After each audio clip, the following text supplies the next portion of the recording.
Oh, hello there. I wasn't expecting you, but come on in. Let me show you a little bit around my room. Okay, the first thing that I would like to show you, first take a good glance at the entire space. Okay, soak it all in so that you can feel the warmth of the room. Can you feel it? Is it very, very, very warm? That's the intention.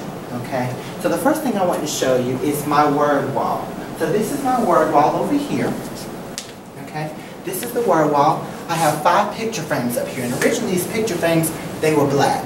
And so I took some contact paper and I covered the picture frames so that it would be very light and whimsical like the rest of the room. I want the room to feel very airy. Like when you come, it feels like you're floating.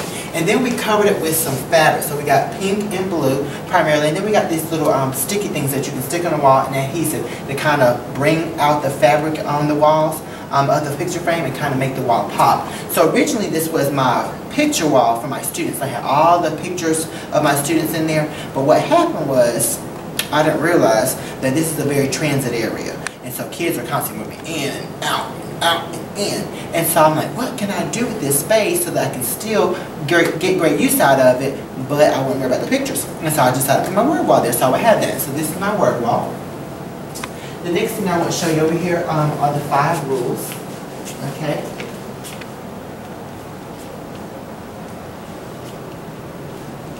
Alright, the next thing that I want to show you are the 5 rules over here. And so we have, these are school rules, and they're very, very quick and to the point. Being prepared, being productive, being punctual, being positive, and being polite. And just because they're school rules doesn't mean that it has to be ugly. Okay, so I decided to put it on this white board. It's easy to put on the wall, and it still has a nice look, still goes along with the theme, but we're still getting a point across that these are our rules. This is a student research table over here, so there's going to be a computer here that I'll have here soon. We got these pink and green stools that I got from Walmart. They were very inexpensive, maybe $7 or $8. And so students can sit over here and they can do a lot of research. This is for assessment, so I have my assessment portfolios. So after students take an assessment, they come over here and they actually have to chart their personal scores so they can see what they're doing. They can see if they're actually meeting the class average. So this has been really good because it allows us to assess data. Another thing that I want to show you, this has totally changed my whole teaching experience. I have these boxes, and I put crucial things in the box that students need throughout the day. And it really helps me so I don't have to pass things out. So I have things like a ruler, just in case they have to measure something, scissors, glue, and if you look, there's socks in here. But the socks actually hold the markers and the crayons and the color pencils. And so this allows me to save a lot of time because I don't have to pass out the materials. When I was first teaching, my first week of teaching, I was passing stuff out, and I felt like my students were missing a lot of instructional time because I was passing things out. And so I went and got these boxes, and now every child has one in their desk, so it really helps me save a lot of time. Plus it keeps everything nice and organized. Okay, this is my director's chair, and the director's chair is only for me because I'm the director of the classroom. I'm the only one who can sit in this chair, and so sometimes when I'm leading class discussions, I'll sit here just for a few minutes so that I'm still perched above the students, but also if I need to sit down and take a short little break. Okay, things I love. I just got this from Kohl's, and I really like this because it's various sayings, like finding a $20 bill in my old coat. I mean, who doesn't love that? That's a lot of fun. Okay, watching the sunrise, spending time with close friends. So this is just nice quotes. I like to include a lot of quotes into the classroom so that students can be inspired while we're learning. Okay, up here you have my clock. And I got a colorful clock, kind of goes along with the other traditional colors in the classroom, so nice orange clock.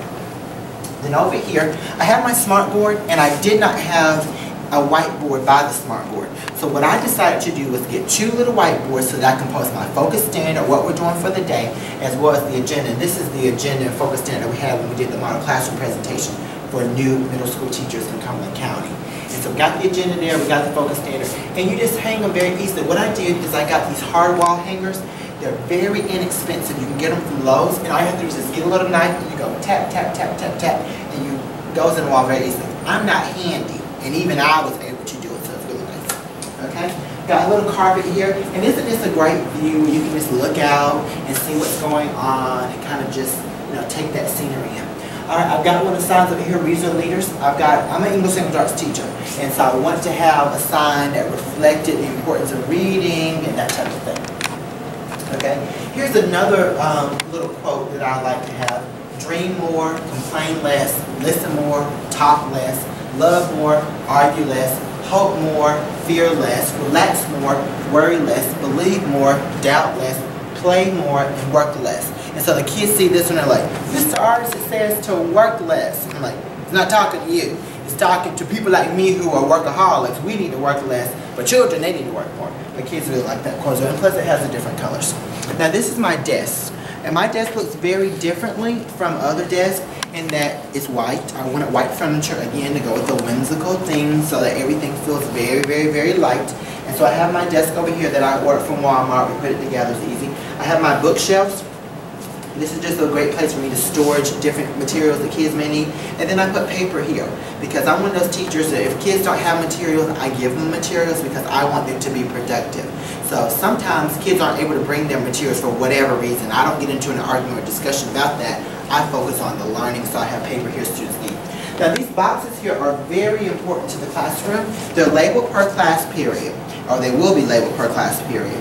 And in the top box, you actually put in all the current assignments. So anything that's current, you put it in there.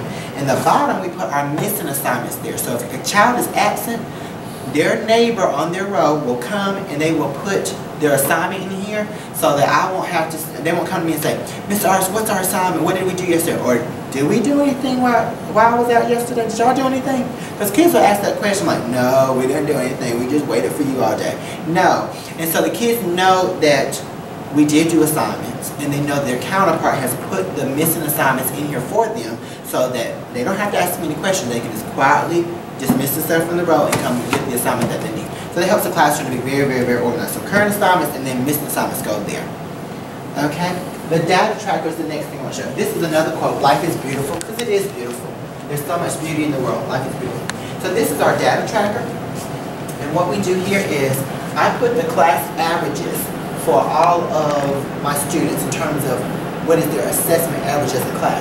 So second period, if their average was 85, they'll go here. For third period, theirs was 87, will go here. For fourth period, it was 95, will go there. Fifth period, if it was 97, will go there. So this allows all of us to work together. And then I chart it on these little chart papers, on this graph, so that students can get an idea of where we are as a class. So they got the private assessment folders over there so that they can track their own results, and this allows us to track what each class is doing. It's like a competition because they want their class to be more successful than the other class. So this really helps out a lot. It helps us to incorporate the data analysis. Over here we have our genres, okay? So the various genres that we teach is having. We have the display material because while you're talking, a child may actually look over and we want them to get information while they're looking over. So we have the genres up here. We also have our reading area. So this reading area is a lot of fun. So after students have completed their assignments, then they can come over here and they can actually sit and read a book. We got the bookshelves over here. And then they also can look at and examine student work. So this is for great work. We put fabric on the walls. Fabric is better than paper because not only is it economically friendly, but it also doesn't puncture. So kids aren't really going to write on fabric, but sometimes if you have paper, they may write on the paper if they're going by. They're not really going to write on the fabric. And then if they actually accidentally bump into it, it won't mess up. Because that's a big issue that if you're in line, you may bump up against some paper and it will kind of puncture. I don't like that. Okay, so this is our reading area. Got these from Kohl's, but I actually got Kmart prices for them. I went over to Kohl's, gave them the advertisement for Kmart, and I got these really cheap. Okay, here's another great quote. These are things that we should dare to do. We should dare to shoot for the moon, practice moderation, make a difference. So that's a lot of fun. And it goes with the butterflies and very whimsical. At the top here we have our library folder. So when my students go to the library, they actually have assignments that they have to do. They have to track various assignments and reports that they've done over the course of, since the last time we went to the library. So they track them all there. So I have library assistants who passed out materials and keep things organized. Okay. This is a little lamp that I got from Target. Goes with the colors, and then, you know, the lights kind of dim and students want to read more closely, then they can use this. All right, 10 reasons to read. more information about the class in terms of read to make a good decision. Sometimes you do have to read for information. Read to have fun. So it talks about different purposes for reading.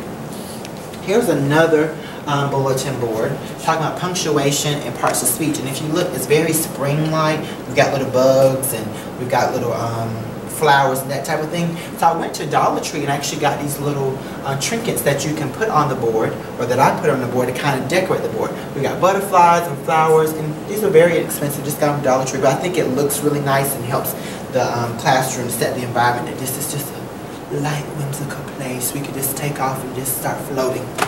Just teasing. Okay, another thing I want to tell you, this year we're doing a lot of research. My kids have to do a project called Operation Inquiry, and you can check my blog to hear more about that. I'll be talking about that a lot this year because it's a major project. So we're talking about the whole research process, about note-taking, what are some things that you need to do when you're note-taking. So these are 6th graders, but they need to know these skills. And if it starts now, then by the time they get to high school, they'll be prepared. Alright, the writing process, what they should do, and we'll talk more about this. Students are working on a summer writing project right now, and so we'll give them a lot of tidbits and tips on how to make the writing process their own. Types of writing, okay, for Operation Inquiry, they will have to write an argumentative paper, and informative and explanatory narrative throughout the school year. They also have a bulletin board about root words and prefixes and suffixes, and so it's really important that students know word parts, because even if they don't know the whole word, if they know part of the word, then they can actually get some great use out of it and they can understand some of it. Sharpen the pencils before you enter the class, before class begins. I do want them to sharpen the pencils before class starts, but guess what? Sometimes stuff happens and they might have to sharpen during the class period. I'm okay with that. I don't say, didn't you see that sign? You know, you have to take things on a case-by-case basis and as things come along. So as long as I'm not teaching and talking, as long as another classmate isn't presenting or talking, the students can quietly dismiss themselves from their seats and come sharpen a pencil, and it's no big deal. Okay? Then I have this FYI board, and the FYI board is where we can put different information, lunch menu, uniform policy, different things that are going on in our school community. I'll put over here. And actually these are 3 boards that were actually stapled together and actually stapled with a, here, can you come see it? Maybe not. Let's see. Okay. See on the back of it. You just staple it so that they all can, and they have the ribbon to come through so that you can kind of connect them. And then I'm just hanging up again by those hardware hangers. So I thought this looked kind of good because it allows you to put a lot of information up in one location. Now see if I can hang it back up. Got that side. Oh, got that one too. I did it.